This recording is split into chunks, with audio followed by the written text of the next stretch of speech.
काका तुम्हाला बोललो मी ते कल्याण महाराज ते म्हणते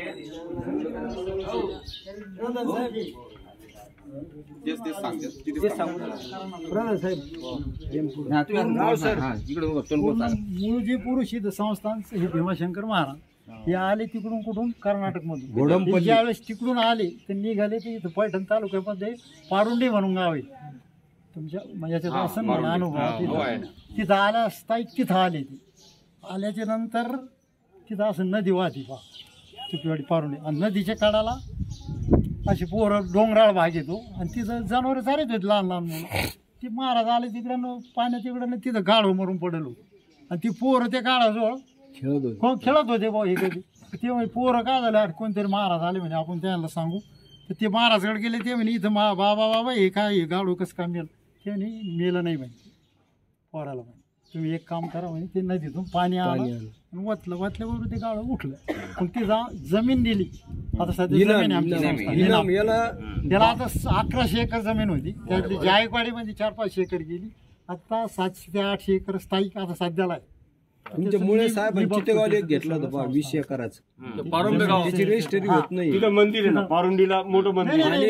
इनामी झोळीला जसं आता आपण वरगणी मागू राहिलो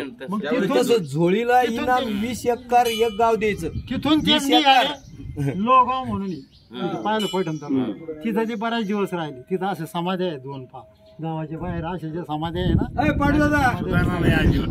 सुधारणा नाही ते आम्ही गेलतो तिथं ते हे केलं ते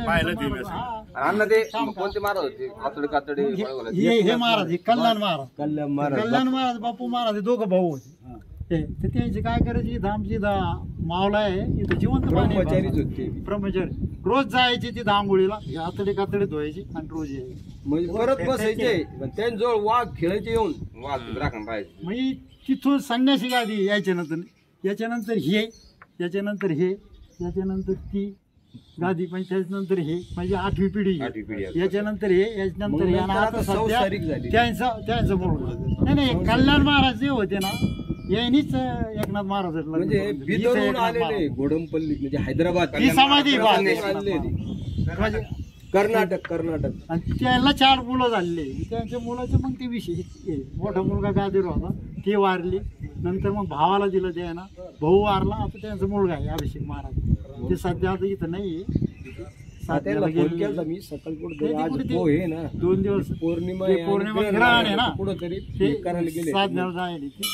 जवान आहे 24 वर्षाचं वय लग्न वगैरे काय ते पाहतात संस्थांचं का आणि मी संस्थान पाहतो हे जमिनी बिमिनी सगळं निस्वार्थ सेवा आहे आमच्या 2 पिढ्यापासून आमची वडिलाची आणि माझी वडिल्यापासून महाराज किती वर्षापूर्वी येऊन गेले पहिले 700 वर्ष झाले ना 700 वर्षापूर्वी त्यांच्या गादीवर ते बसले ब्रह्मचारी आता संसारिक झाली आम्हाला म्हणजे हे लहान असले का ते यांच्यापासून म्हणजे यांचे वडील आजोबा होते समजा तेव्हापासून ती संसारिक झाली 100-150 वर्षापासून 12चं काय